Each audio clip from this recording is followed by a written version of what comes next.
Ang classic na merienda natin, heto, turon din ang tawag. Pero imbis na pahaba, parisukat. At hindi lang saging na sabang laman, may pinipig pa. Yan ang turon ng taga Malabon na mas kilala sa tawag na Valencia Triangulo. At si Nanay Tessie Ponzalan ang bida rito. Yung sekreto ko sa Valencia Triangulo, kasi mula noon mag-umpisa ako hanggang ngayon, ang recipe ko ay hindi nagbabago. Ganoon pa rin at lalo pang sumarap. Ang kwento ng matamis na tagumpay mula sa patok na snack dito sa Small But Eatable. Yon, my friend! Mga kabarangay, ang inyo nakikita, hindi po kayo na duduling-duling dyan sa inyo nakikita. Totoo po ito nakikita nyo. Ngayong umaga, nagbabalik tayo dito sa LTE at may pa-food trip tayo rito sa Barangay Flores. Ito po ang kakaibang turon ng ating nanay dito. Ibang klaseng turon mga kabarangay. Isa lang din ang sikat na nagluluto nito. Si Nanay Tessie Ponzalan. Good morning, Mami Tessie! Good morning! Good morning sa inyo! Palakpakan natin ang batang-batang 80 years old na si Nanay Tessie! Mami Tessie, ilang taon ka nang nagluluto ng inyong Valencia Triangulo? Tingnan nyo naman yan. Tingnan mo naman ang kagandahan niya. Ilang taon na? Since 1978. Aba, so may 47 years na. Yan. So nag-umpisa po kayo noon, batang-bata pa kayo. Oo, bata pa ako. Opo. Paano nyo po natumbok na itong produktong itong inyong ibenta rito? Kasi wala siyang kamuka. Ayoko nang may kamuka eh. Tama. Kasi nga naman, yung mga turon na alam natin, pabilogan, di ba? Binibilog. Ito, triangulo. Paano nyo po ginagawa itong triangulo? Ano po nilalagay natin dito? Pinipig at saka saging. Wow! Kumisa may langkayan. Saan po galing yung idea na ito, Nanay? Ikaw lang po ba ito? Or meron ka nakita, nanay mo, lola mo? Hindi, no araw. Aahon na. Ayan na. Gumagawa na nung araw niyan. Tiba, ang lakas si Mami. Tapos, siyempre, nawala na yung mga matatanda na namatay na. Opo. Naisipan ko, pag-aralan ko ng paggawa. Na-perfecto naman. Ganda ang ganda. At hanggang ngayon, ikaw na lang ang natitirang gumagawa niyan. Yes, ako Anong na lang. pakiramdam na legend ka na rito sa barangay niyo? Masaya kasi sikat ako eh. Tama! Nakakailang triangulo ka sa isang araw, May? Hindi pare-pareho. Opo. Kasi minsan may araw naman na matumal. Pero kung mga 100 pieces lang, hindi nawawala. At magkano ang isa? Yun, yung magkano isa? 20. 20. Dati raw, ano lang yan, 5 piso, my friend eh. Nag-start sa 5 piso. Ngayon, 20 pesos. Parang ang bagal nga ng pagtaas, my friend.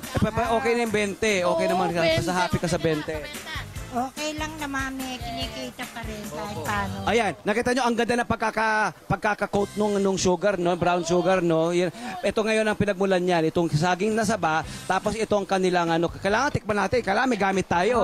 Ayan, ito po, lumpia wrapper lang po, Nami. Lumpia wrapper. Ayan, tapos po, pinipig and saging na saba. okay, tapos po, kung pipirito nyo, magpipirito pa po ba kayo? Ayan, pakita natin. Kailangan lagyan mo na ng asukal yan eh. Diba, Asukal Nanay? yan. Kukuha mo na siya ng asukal. Ayan muna. Bandang huli. Ayan o, nakita mo. Ang lakas ng mga daliri ni Nanay. Ang lakas ng pulso. Ayan na. Dahan-dahan Yan. ilalagay. O, tatabi ko ha. Ang galing ni Mami, o. Master na master. Ayan, naamoy ko na. Ang bango. Mami, mula anong oras hanggang anong oras ka nagluluto? Mula 10 o'clock ng umaga hanggang 4. 10 to 4. 10 a.m. to 4 p.m. O, hanggang merienda. Hanggang merienda. Actually, pwede naman pambaon to eh. Opo. Diba? Ito po bang malaki po bang naitulong ito sa inyong pamilya? Sigurado ako. Malaki Ito po. naman. Talagang malaki. Kasi pangkain nga namin na ilalabas na. Yun. Ano yung mga naipundar nyo rito sa inyong triangulo, Nanay? Valencia Triangulo? Yung mga ibang gamit, pero kasi mister ko nagpundar ng mga gamit. Talaga pang sa pang-araw-araw, nabuhay nyo yung pamilya nyo sa pang-araw-araw. Meron po ba kayo na napagpasahan na ng inyong negosyo? Na ituro nyo na po ba sa mga anak nyo po? Apo, pamangkin? Yung mga anak ko, kami apo ko, alam naman nila yung gawin. Aha. Kaya lang, yung mga anak ko, may mga trabaho pa sila sa ngayon. Ba't ayaw nyo pong tumigil sa pagtitinda ng Valencia Triangulo? Kasi, nakakaya naman kung wala kang kita. Naiya ako pagka, halimbawa, gusto mong may bibiling kang pagkain o My friend, gamit. oh, independent. Hindi ka nahihingi. Hindi Kasi, ba? Lakasan mo na, lakasan mo. Hindi, Parinig mo po sa may iba. Baka hindi ho naririnig ng iba, lakasan mo na.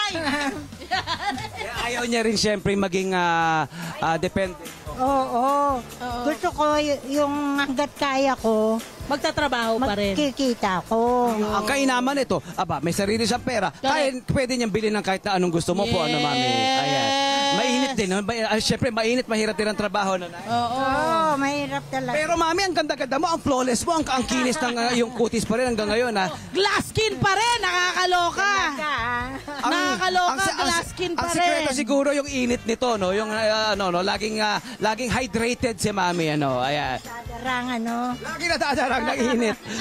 Okay, sa maganda parang. Tikman na natin. Kailangan tikman. Ayun, oh. Ayan. Oh. Ayan na, my friend. Go, mainit. 20 pesos, pero di ba, no? Ang lasa. Restaurant quality. Sa katingin nyo naman mga kabarangay, ang laki niyan, walang tipid, walang shortcut, Yeah. hindi ba? Sa 20 pesos, this is something na dapat ika-proud ng barangay.